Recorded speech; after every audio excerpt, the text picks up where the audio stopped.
So, as you know, or not, or care or not, I've taken a break from the time-consuming episodes, partially in order to build this magnificent drum room.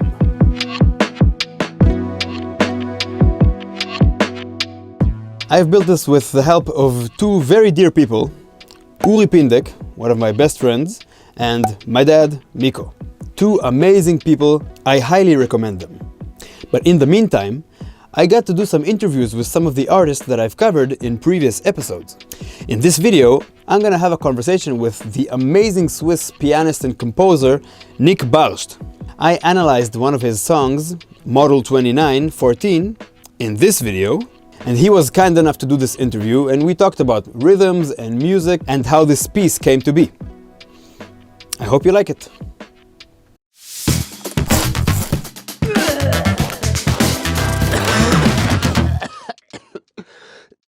So first of all, it's a pleasure to be talking to you. Thank you, Yogev. I've started this YouTube channel a few months ago where I just talk about a lot of polyrhythms and analyze a bunch of songs, and I encourage people in the comments to just give me suggestions for music that I don't know. Right. And your name came out a lot, specifically Model 2029. Oh, okay. And so when I listened to it, that was kind of like the gateway for me to kind of a genre I've never heard before, which was the beginning of a rabbit hole, a very, very deep rabbit hole that I went to with your music. And one of the things that struck me most was the fact that the whole piece is one big piece instead of big separate chunks. Yeah. And the whole piece has a contour that is one big idea from beginning to end. So can you just tell me a little bit about how this rhythmic concept came about? Well, I was always interested in rhythms, interlockings, and already as a kid I was starting very early with drums and boogie-woogie piano, which is really a rhythm thing also in terms of patterns actually. And very early my first piano teacher encouraged me also to compose and write things down or record them mainly in that time. And naturally also odd meter things came out of that. I have no idea. I was also as a kid in Romania on a trip with my parents, and we heard a lot of interesting folk music end of the 70s. That is also includes also odd meter things, music backgrounds, and that came somehow naturally. And then I was developing also a big interest in jazz, blues, jazz, Brazilian music, a lot of Latin music in general, and then modern concepts. And then later, relatively late, I was interested also through Bartók and classical music, about classical music, and learned to play then when I was a teenager classical music more and more, and then decided to study that. And during studies, in the early studies, I also discovered a lot of minimalism composed music, but at the same time I was really checking out stuff like Steve Coleman and also ritual music from all over the world. And so this led into a mix of interests on pattern-oriented, repetitive or reiterative music that through patterns, through combinations of cycles and so on, develops pieces as a whole dramaturgy and not only as a jam moment over a rhythm. And with that mix coming from all sides, I started to more and more experiment with these things, and also a lot came naturally by playing. I remember in the early 90s when we had a jam with a simple 4-beat. I started to play a 5 bass against it, and then it changed the whole awareness of form, so that the drummer suddenly had 5 times 4, and I played like 4 times 5, and that led to a lot of interesting things, and I started to combine 7, 9 over it, and discovered also in a lot of funk patterns that are based on dotted 8 notes actually, that you can, you know, bring them over the 4/4, so that you create a 6 and then you have a 4 against the 6, and all that experimental stuff started to develop very, very interesting, and that's how the whole idea finally developed. Of course, including a community that was interested in that, and I'm playing since I'm a kid with a drummer, Kaspar Rust, who is also on that recordings, who was always a very good Latin and funk drummer and jazz drummer since the very beginning, and he was inspired by these ideas, and I created then a lot of beats since I was a hobby drummer myself, and notated them and gave it to him, and we developed that also partly together.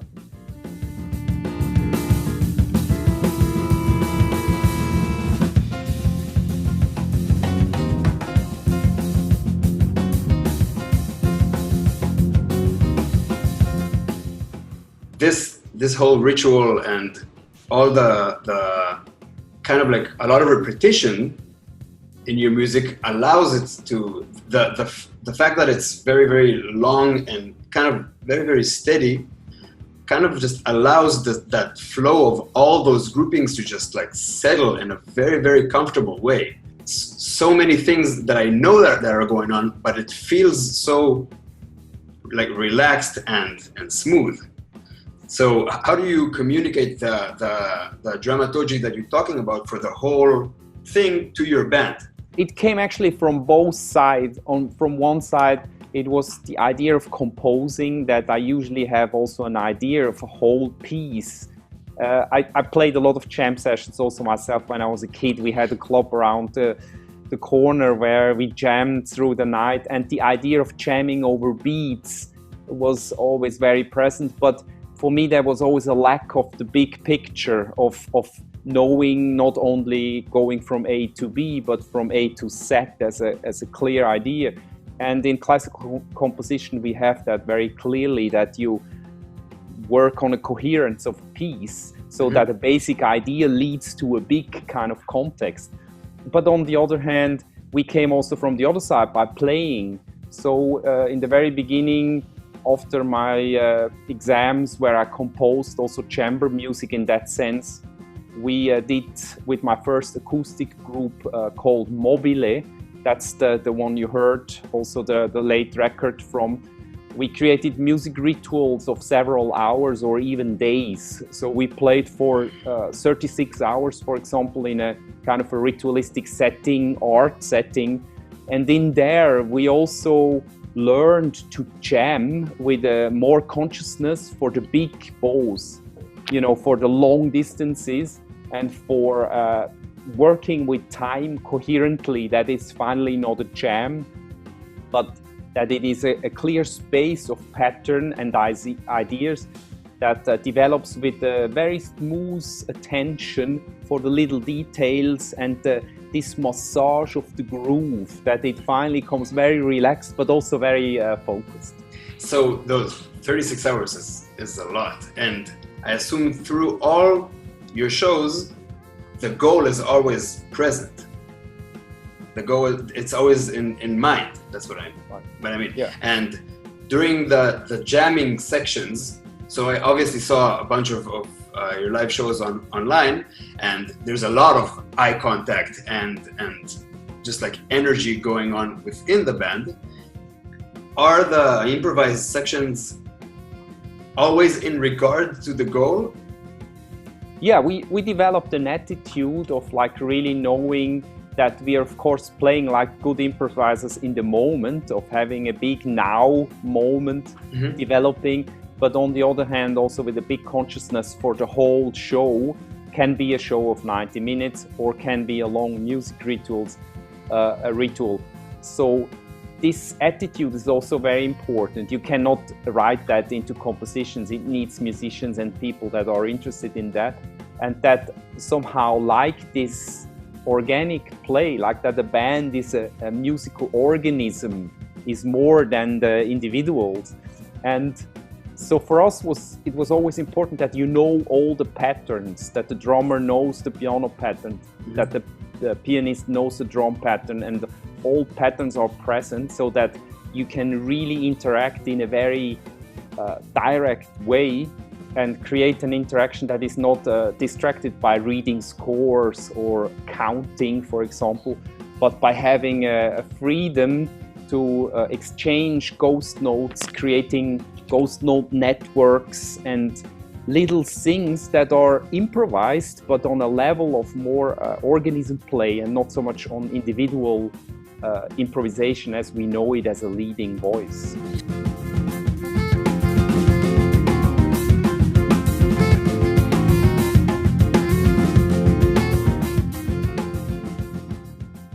One of the biggest things I wanted to ask you is, because there's so many numbers going on and each one usually plays either one or two of them, do you or the other players in the band have like a master time signature for each piece, or do you follow what you're playing, what you are playing individually? That's the good question, because we know a lot of odd meter music in prog rock, but also in Balkan style music or different musical backgrounds in folk music actually, that are based on 3 and 4 organizations mainly, and that's the linear way of organizing the odd meter. But in our sense, we try to have a clear flowing direction, connection of subdivision. Let's say you have a shaker that has a subdivision of 16s, like and then you have it in relation to a quarter note or even a half note, and then you have the 7, for example, and the 5 against it, so that finally when you feel the music, it's just flowing like a 4, because you have no kind of stop in there where you feel the 7 kind of, you know, wobbling around. So the way of that led us to an interesting experience that you can actually add a lot of multidimensional cycles and meters or rhythms by not feeling odd in the sense of an odd meter, but feeling more different forms of groove combinations that flow very sensual, very direct, and in a way that we know more from dance music. Oh, so basically there's a main pulse just going on. Exactly. Okay. Usually we talk a lot about how we feel the music. If what's the subdivision? Is it a little tripletish, or is it binary, totally secco, or what's the feel? Where even sometimes in the subdivision, the different players have different feels, but we agree on that and develop that by what's the phrasing, you know, the detailed phrasing. And then what's the relation? Do we go on a pulse that is under everything, or is the pulse double? Right? And that's the drive that is that gives us the pulse through everything. And then on this, in relation, you have a certain beat. Like 29 is an example of a simple organization of meters. There are not so many patterns in the sense of beats, right? But this combination is very important to first of all have a subdivision stream that is clearly straight, and that you have a pulse and a meter on which you relate, and then you feel the rhythm on it. Very often you have also, for example, a mini 7 that is in 8 notes, like twice spread, so that you get a 7/4, and that has a bigger stability, right? Because it's on the 4 note. And so the drive and the kind of dance-ish or groove aspect arises out of this way of feeling the whole thing. A lot of your music, I think everything that I've heard of your music, even though it involves a lot of odd times and a lot of different groupings, it gets the body moving in a constant way without interrupting anything. And you talk a lot about kinetics in music. I assume that's obviously something that is communicated to the band as well. Yeah, absolutely. I mean, the aspect to not make it complicated is very important. It's complex music, but you don't need to be a musicologist or a nerd to dig that kind of odd meter cycling thing. You can just also be interested in let's call it independent groove music that speaks to your body directly or to your senses in general. And there the music should also communicate. That's the idea of having a surface that is very direct and let's call it positively grooving. But if you want to dive in, like you, for example, with your different skills on different level and understanding of rhythms, you can go deeper and deeper and understand complex formal consequences of that, and a lot of inspiration also for improvising or creating drum fills stuff over it, you know, pickups and things like that. So it opens a lot of doors for new formal organization in music, like feelings in a song and in forms.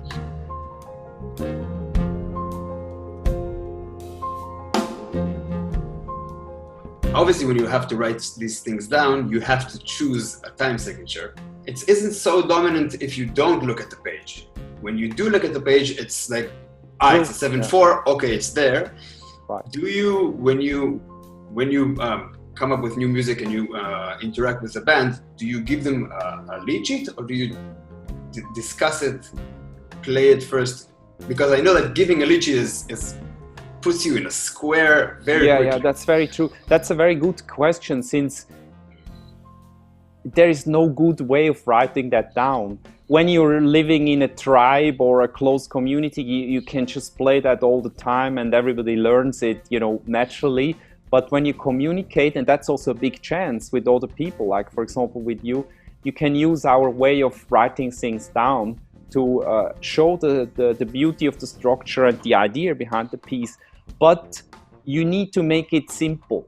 Mm-hmm. So that's why I usually choose just one beat that is feelable the best in a way, or the most simple, to write it down. We also experimented with writing several meters at the same time, but it makes it quite complex, and everybody then thinks in his or her own meter, and we actually want to relate to a certain beat, and finally your feel is in all the beats. So you feel the 7, the 5 or the 4, and you feel the resulting patterns, and the topography of the piece, you know, just grows all the time, every time when you play it. So your musical mind and somehow mental body that moves through the different multidimensional cycles and beats is growing all the time. That's the beautiful thing on it.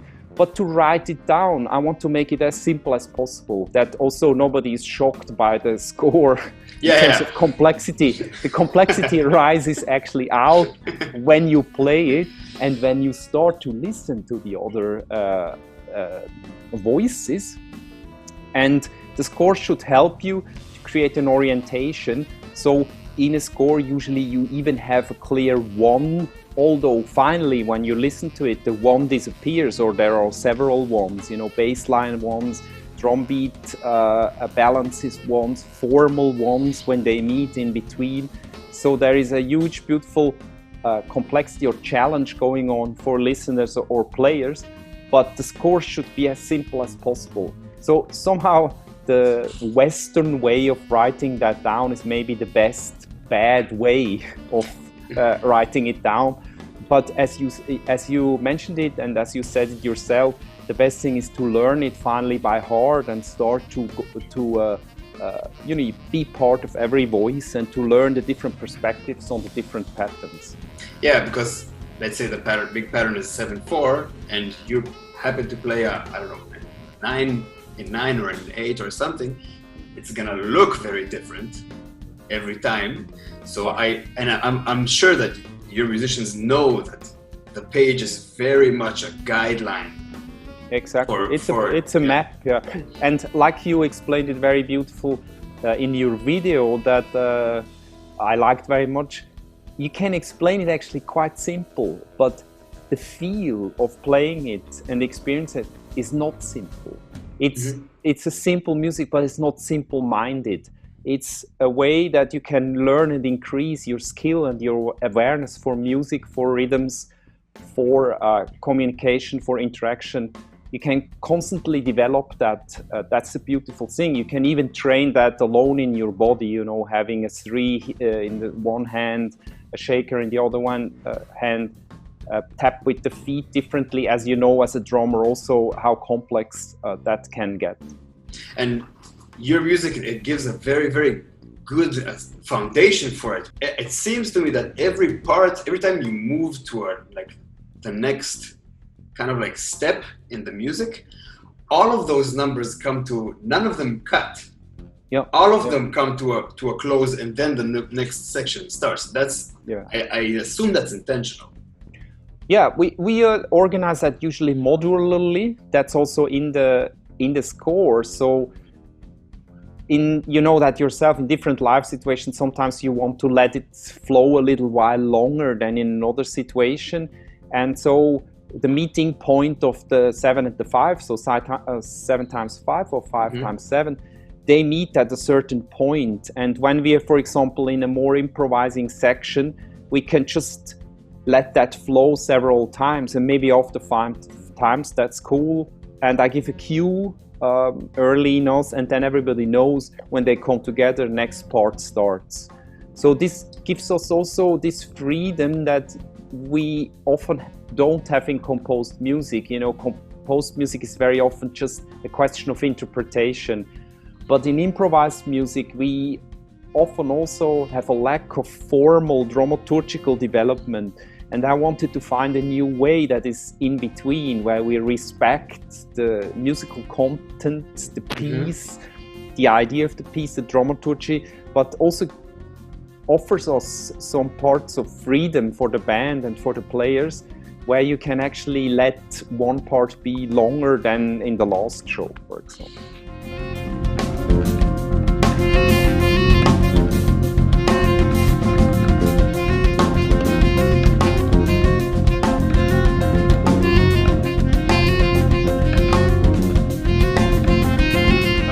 Say thank you very much again. First of all, for the music, and I'm very, very happy that I got to find it, and I'm very, very happy and very thankful that you agreed to talk to me. And I just want to say thank you very much for this interview.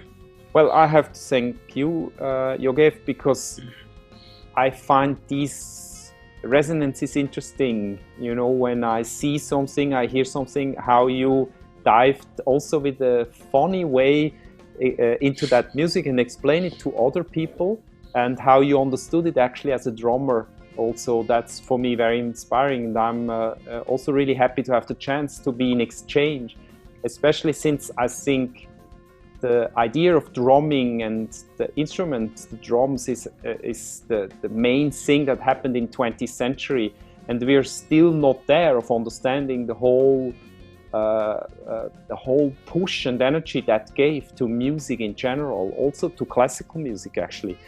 And so the connection to rhythm sections and people that are thinking from the drums, also bass players, is for me very important. And it's one of the major ideas of that music actually, that you think as a musician, as a part of the rhythm section.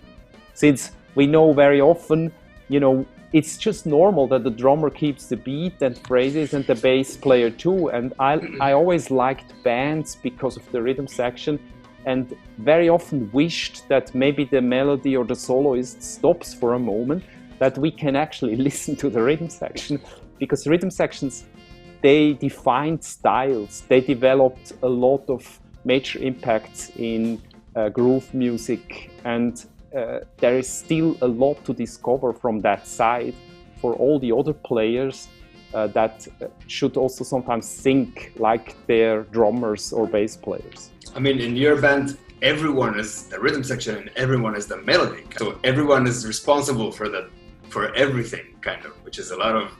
Also, as a drummer, you're playing stuff that are not just... The roles are not the traditional roles. Exactly. The role is an interesting, and your sentence is good. Everybody is responsible for everything. That's a very interesting thing. And then, of course, in your role, you check out what's your contribution, and you clear that together. So that's a beautiful thing to share. Thank you very much for your interest in that. Yeah, I realized that when I saw in one festival, I forget which one, I saw a drum solo that every time I take a drum solo, I know that I can't really stop because if I stop, the time is gone. And that's a very, very sad thing because stopping, I want to stop, I want to develop something from silence, or I want to use silence.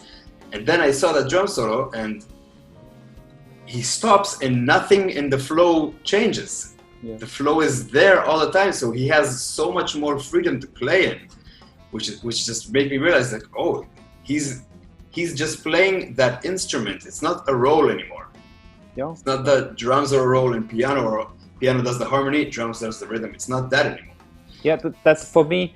Kasper once said, you have no more freedom everywhere than in this music as a drummer. That I understand that completely. and he has never a drum solo in the gig, because the whole gig somehow is a drum solo of us all somehow. Yeah, but it has the space for that, exactly. It has well, cool. Thank you very much for thank you. Hope to meet interview. once on the road or wherever, and whenever you travel to Zurich. And I'm supposed to pretty soon, and I will let you know, and I'll be happy to meet you. Cool. Thank you very, very much. Bye-bye. Bye-bye.